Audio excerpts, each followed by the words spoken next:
The Guardian.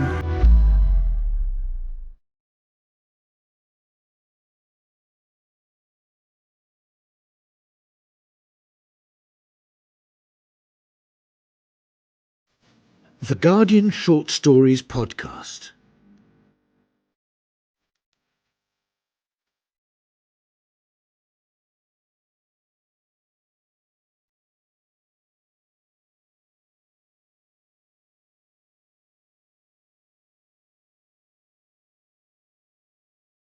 Hi, I'm Nathan Englander, and I'm going to read Isaac Babel's The Story of My Dovecot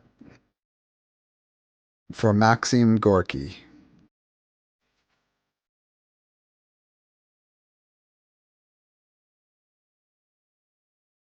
As a child, I wanted a dovecot very badly. In all my life, I have never desired anything more intensely. I was 9 years old when my father promised to give me the money to buy some planks and 3 pairs of doves. The year was 1904. I was getting ready for the examinations for the preparatory class of the Nikolaev Lycée. My family lived in Nikolaev in the province of Kherson. This province no longer exists.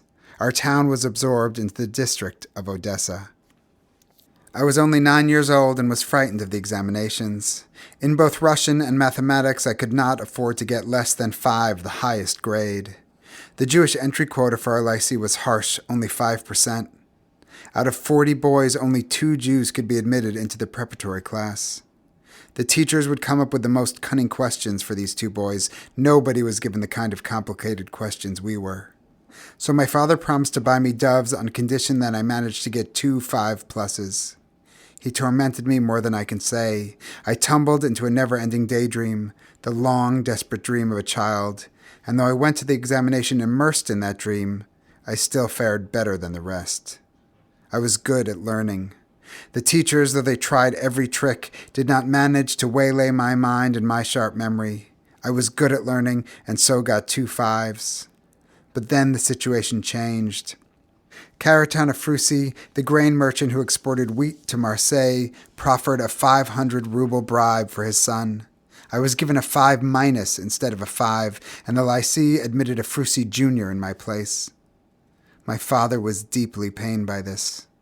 From the time I was 6, he had taught me all the subjects you could imagine. That minus drove him to desperation. He wanted to beat Afrusi up, or to hire 2 dock workers to beat him up. But my mother talked him out of it, and I began preparing myself for the examination next year for the following grade.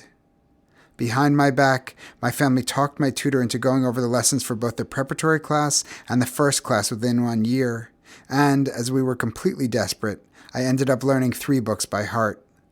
These books were Smirnovsky's Grammar, Yevtushevsky's Book of Mathematical Problems, and Putsakovich's Introduction to Russian History. Children no longer study these books, but I learned them by heart, line by line. And the following year, Karavayev, the schoolmaster, gave me those unattainable 5+ in my Russian language examination. Karavayev was a ruddy-faced, indignant man who had been a student in Moscow. He was barely 30. His manly cheeks blossomed with the flush seen on the cheeks of peasant children. He had a wart on his face from which a tuft of ashen feline hair sprouted. Also present at the examination, besides Karavayev, was the deputy warden, who was considered an important figure not only in the lycée but in the whole province. The deputy warden asked me about Peter I, and a blankness came over me, a feeling that the end, the abyss, was near, a dry abyss surrounded by delight and despair. I knew by heart the passage about Peter the Great in Putsakovich's book and Pushkin's poems. I recited the poems in sobs. Faces swarmed into my eyes, mixing and shuffling deep inside like a fresh deck of cards, while I, shivering, straight-backed, shouted out Pushkin's verses with all my might as fast as I could. I went on shouting the verses for a long time, nobody interrupting my crazed rambling. Across my crimson blindness, across the freedom that had taken hold of me, I only saw Pyatnitsky's old face leaning forward with its silvery beard. He did not interrupt me, but turned to Karavayev, who was rejoicing in Pushkin and me, and whispered, "What a nation! The devil is in these yids." When I finished, he said, "Very good, off you go now, my little friend." I left the classroom and went out into the corridor, and there, leaning against the unpainted wall, I woke from the convulsions of my dreams. Russian boys were playing all around me, the school bell hung nearby over the official-looking flight of stairs, a watchman was dozing on a broken chair. I gazed at him and began to come back to my senses. Children came creeping toward me from all sides. They wanted to poke me and get me to play with them. But suddenly Pyatnitsky appeared in the corridor. Passing by me, he stopped for an instant, his frock coat undulating in a heavy, slow wave over his back. I saw emotion in his large, fleshy, gentlemanly back, and I went up to him. "Children," he told the schoolboys, "leave this boy alone." And he laid his fat, tender hand on my shoulder. "My little friend," Pyatnitsky said, turning to me, "you can go and tell your father that you have been accepted into the first class." A magnificent star shone on his chest, medals tinkled by his lapel, and hemmed in by the murky walls, moving between them like a barge moving through a deep canal, his large black uniform body marched off on rigid legs and disappeared through the doors of the headmaster's office. A little attendant brought him tea with solemn ceremony, and I ran home to our store. In our store, a music customer sat scratching his head in the grip of indecision. When my father saw me, he abandoned the music and drank in my story without a moment's doubt.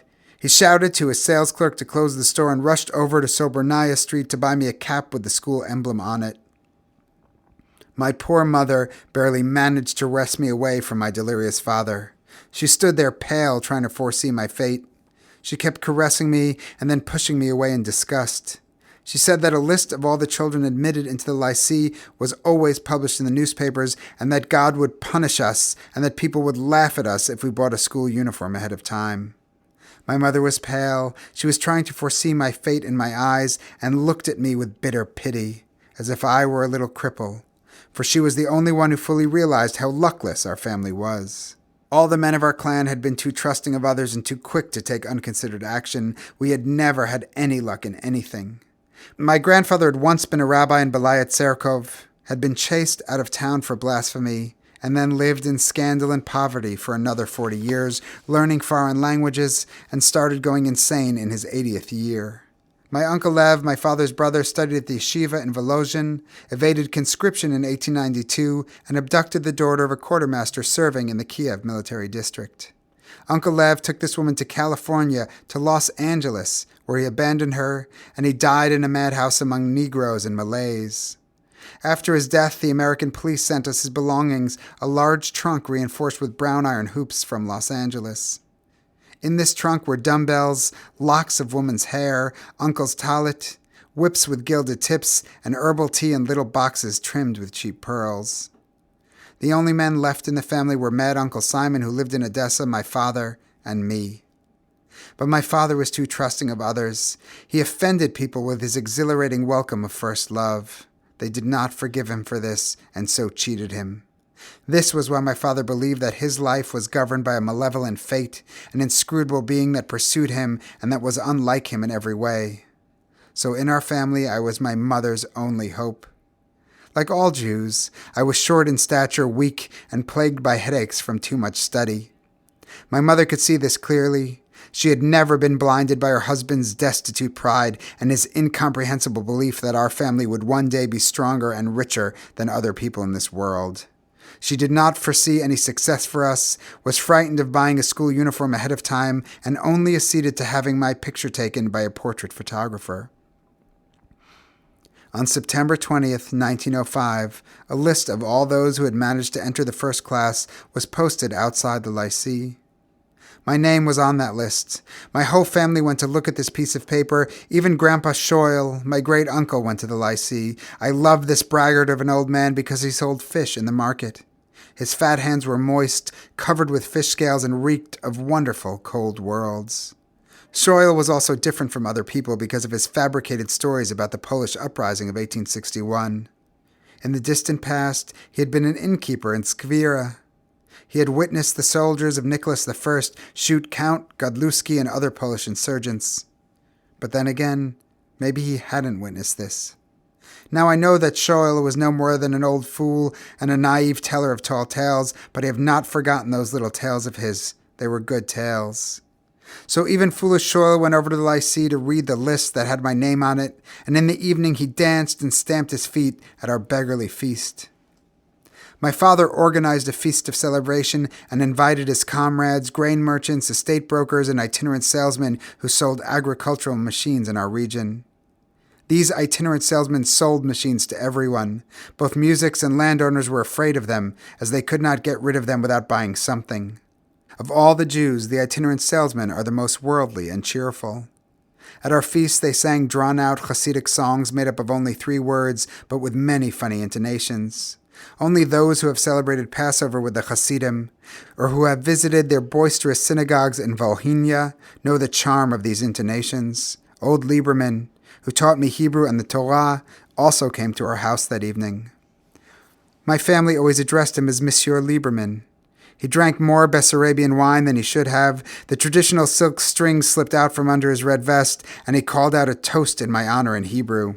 In this toast, the old man congratulated my parents and said that by passing this examination, I had won a victory over all my foes. I had won a victory over the fat-cheeked Russian boys and the sons of our roughneck rich.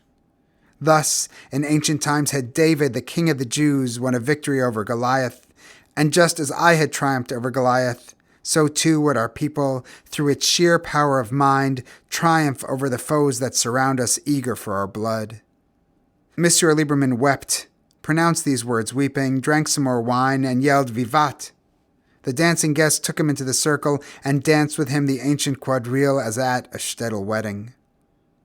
Everyone was joyful at our feast. Even my mother took a little sip of wine, though she did not like vodka and did not understand how anyone could.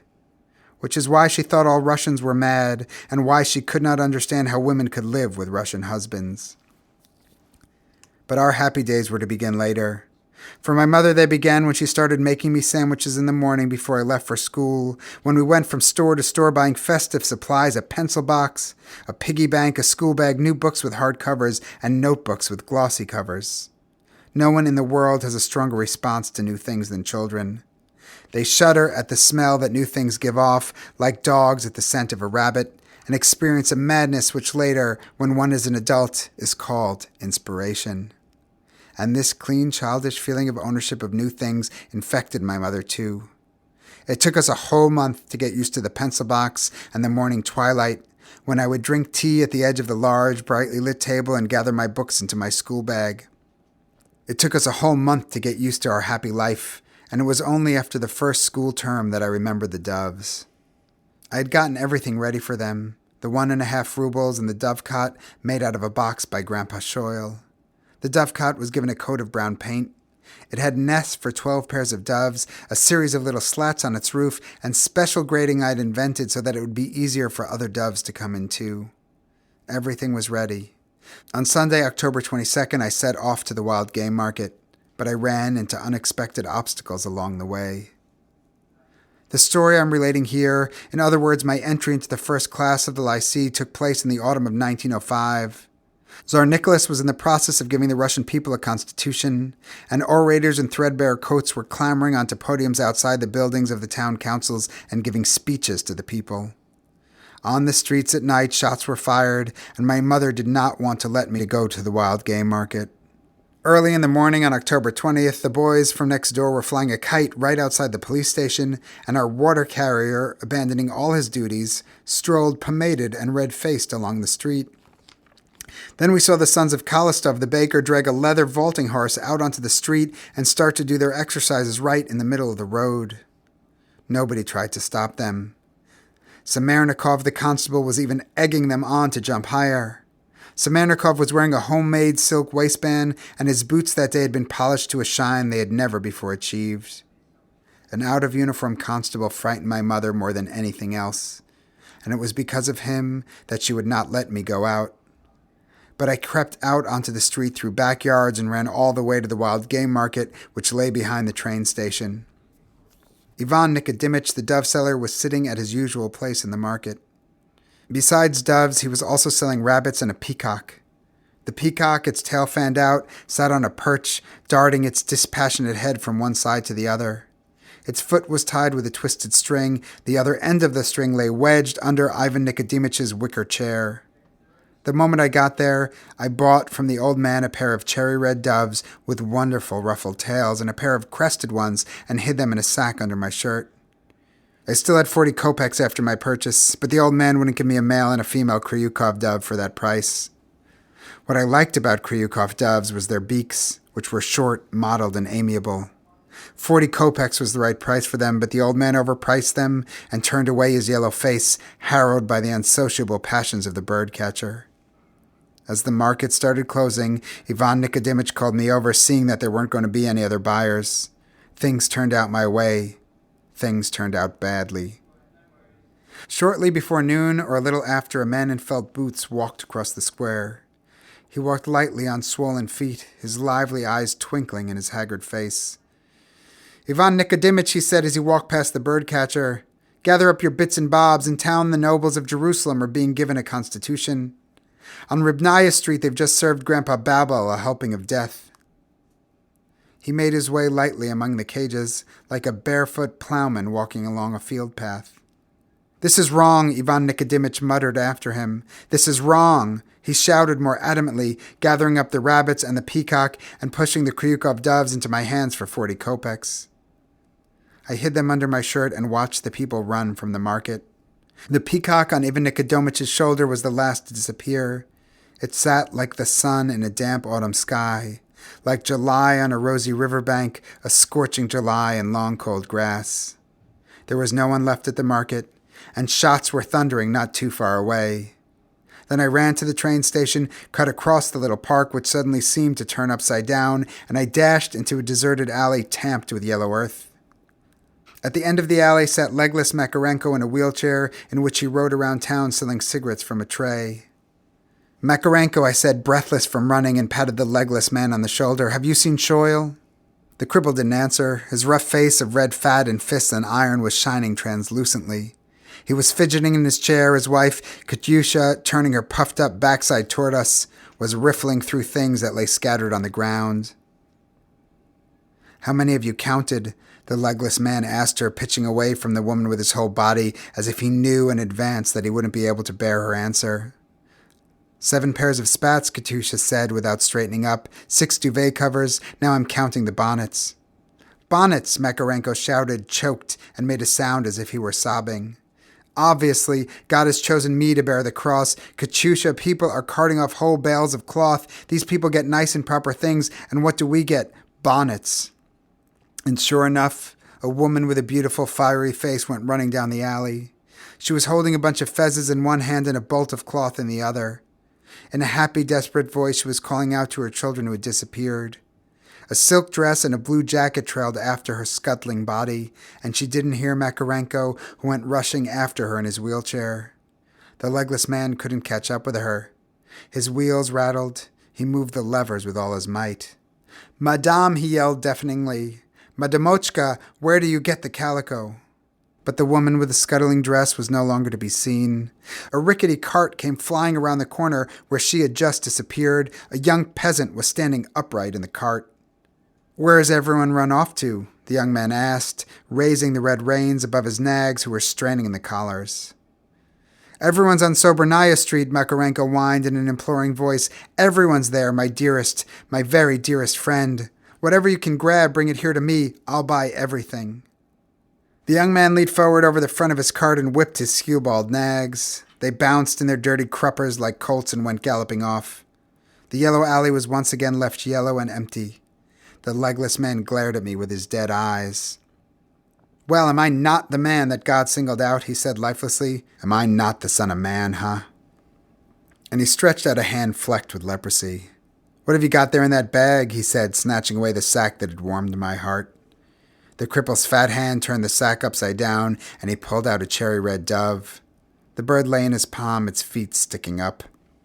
"Doves," Makarenko said, and rolled up to me with squeaking wheels. "Doves," he repeated and slapped me across the face. He hit me hard with the palm of his hand, crushing the bird. Katyusha's puffed-up backside loomed before my eyes, and I fell down in my new overcoat. "Their seed has to be stamped out," Katyusha said, getting up from the bonnets. "I cannot abide their seed and their stinking men." She also said other things about our seed, but I no longer heard anything. I lay on the ground, the innards of the crushed bird trickling down the side of my face. They trickled, winding and dribbling down my cheek, blinding me. The dove's tender entrails slithered over my forehead, and I closed my uncaked eyes so that I would not see the world unravel before me. This world was small and ugly. A pebble lay in front of my eyes, a pebble dented like the face of an old woman with a large jaw.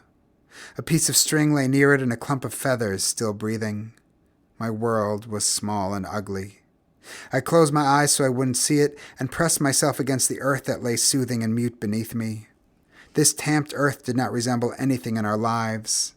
Somewhere far away, disaster rode across it on a large horse, but the sound of its hooves grew weaker and vanished, and silence, the bitter silence that can descend on children in times of misfortune, dissolved the boundary between my body and the unmoving earth. The earth smelled of damp depths, of tombs, of flowers. I breathed in its scent and cried without the slightest fear. I walked down a foreign street filled with white boxes, walked in my raiment of blood-drenched feathers, alone on sidewalks swept clean as on a Sunday, and I cried more bitterly, more fully and happily than I would ever cry again. Whitened wires hummed above my head. A little mongrel mutt was running in front of me. In a side street, a young music in a vest was smashing a window frame in the house of Karaton of Frusi. He was smashing it with a wooden hammer, his whole body steeped in the movement. He breathed in deeply, smiled in all directions, the gentle smile of drunkenness, of sweat and hearty strength. The whole street was filled with the crackling, crashing song of shattering wood. All this music wanted was to flex his back, to sweat, and to yell out bizarre words in an unknown, not Russian language. He shouted them and sang, opening his blue eyes wide, until a religious procession appeared on the street, marching from the town council. Old men with painted beards were carrying the portrait of a neatly combed czar. Banners with sepulchral saints fluttered above the religious procession. Inflamed old women were running in front of it. When the music in the vest saw the procession, he pressed the hammer to his chest and went running after the banners while I, waiting for the procession to pass, carefully made my way to our house. It was empty. Its white doors stood open. The grass by the dovecot was trampled down. Kuzma, our janitor, was the only one who had not left our courtyard. Kuzma was sitting in the shed, laying out Shoyle's dead body. "The wind brings you in like a bad splinter," the old man said when he saw me. "You were gone for ages. See how the townsfolk have hacked our grandpa down." Kuzma began sniffling, turned away, and pulled a perch out of the fly of Grandpa's trousers. 2 perches had been shoved into Grandpa, one into his fly, the other into his mouth, and although Grandpa was dead, one of the perches was still alive and quivering. "Just our Grandpa's been hacked down, no one else," Kuzma said, throwing the perches to the cat. "You should have heard him curse their goddamn mothers up and down. What a sweet man he was. You should lay 2 fivers on his eyes. But back then, just 10 years old, I had no idea what dead people needed fivers for." "Kuzma," I whispered, "save us." And I went over to the janitor, embraced his old bent back with its crooked shoulders, and peered at Grandpa Shoyle from behind the janitor's back. Grandpa Shoyle was lying there in the sawdust, his chest crushed, his beard pointed up, rugged shoes on his bare feet. His legs, spread apart, were dirty, purple, dead. Kuzma was bustling around them. He bound Grandpa's jaws and kept looking to see if there was anything else he had to do for the deceased. He was bustling about as if some new object had just been delivered to his house. He only calmed down after he finished combing the dead man's beard. "He cursed their goddamn mothers," he said, smiling, and looked at the corpse lovingly. "If they had been Tatars attacking him, he'd have fought them off. But it was Russians who came, women too. Damn Russians. Those damn Russians thinks it's an insult to forgive someone. I know those Russians well." The janitor poured sawdust under the dead man. He took off his carpenter's apron and grabbed hold of my hand. "Let's go to your father," he mumbled, squeezing my hand harder and harder. "Your father's been looking for you since this morning. He must be half dead with worry." And I went with Kuzma to the house of the tax inspector, where my parents had hidden from the pogrom.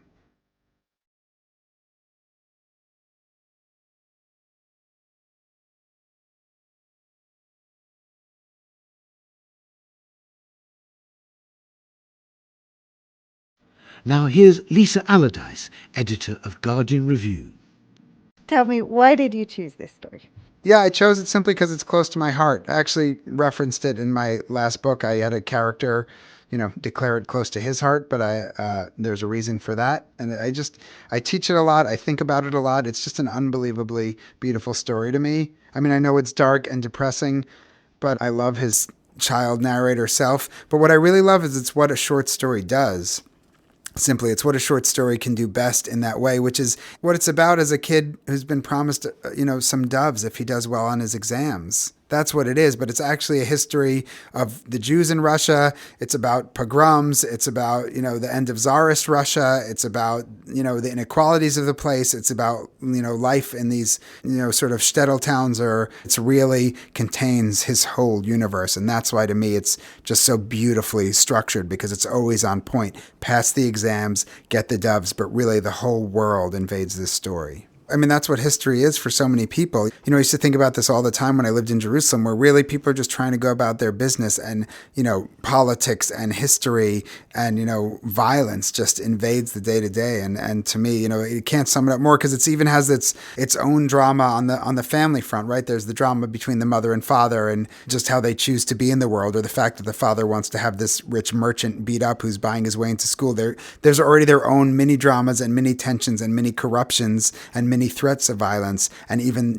that doesn't make a complete world for them, because there's these outsiders who literally turn it upside down. That's why I love, this is the point, it becomes this violent story, but it's also, the observations are so beautiful, like these pulling this pommel horse out to do gymnastics in the street is a sign of oncoming trouble, just that order is coming apart, much like you say the front of the story, it's buying doves and leads to pogrom. Even that center area where the pogrom is happening, it starts with almost a sweet, joyous, that's the point. We're not of that time, thankfully, and don't know that. But even just this small idea of seeing the policeman not in his formal dress, it's, the idea of things that they happen in history, but they don't happen. How much of the stuff that we take as like the waves of history are also premeditated, that the policeman has polished his boots, or just the description of the peacock on that man's shoulder is devastatingly beautiful. What do your students in 21st century New York make of it? They love it because I insist that they love it. I don't know if they've tried to do anything else but love it, but I won't have any other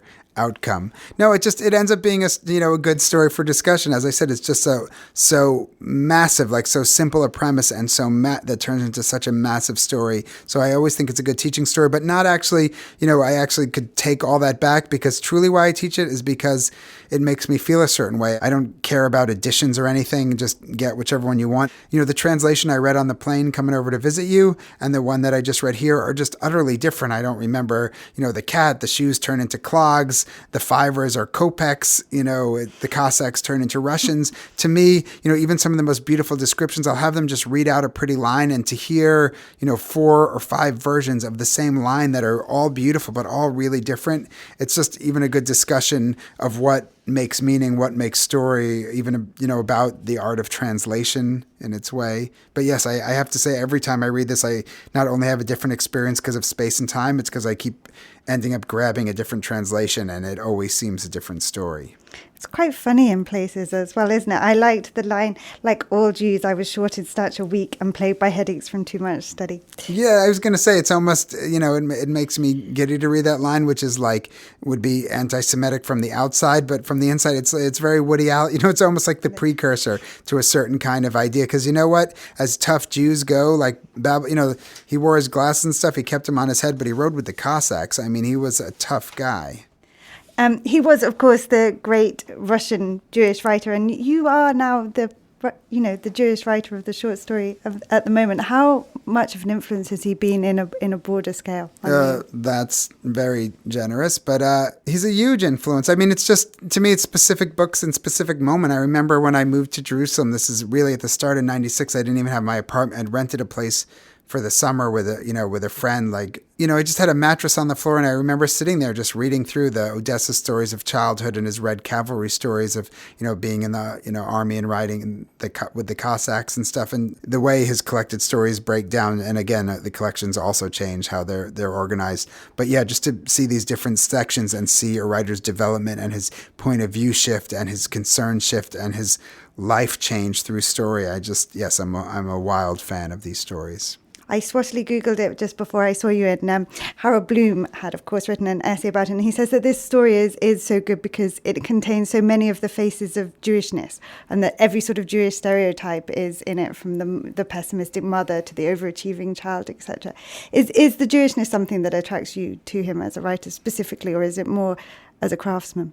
My Jewish experience is absolutely nothing like his in any way, except that we both rode with the Cossacks. It's, to me, the idea of growing up in a closed world, in a bubble of a world inside another world. I think that speaks to me less than the fact that the story, whether it says tzitzit or ritual fringes or whatever, it's less the cultural element to me than what it felt like to grow up in a town inside of town. That was my experience, to be in a really religious community surrounded by another. Like, yes, there's the cultural connection, but I think it's that experiential feeling of feeling other or outside, except as soon as you stepped into your world, it was its whole universe. So I think the metaphysics of it is what attracts me more.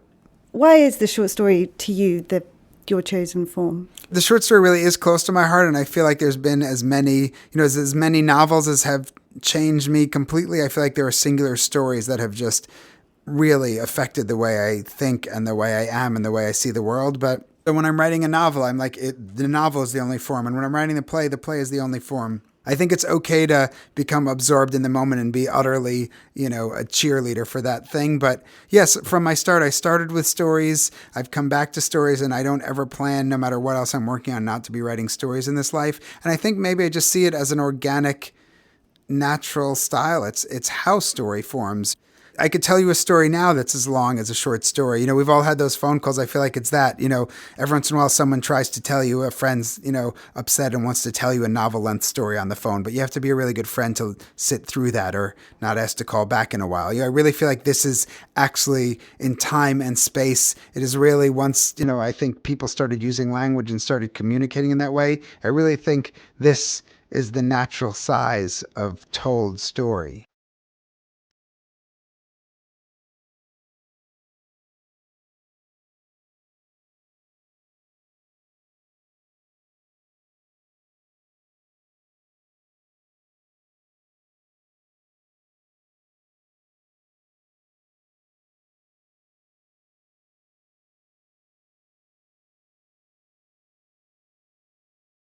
For more great downloads, go to guardian.co.uk/audio.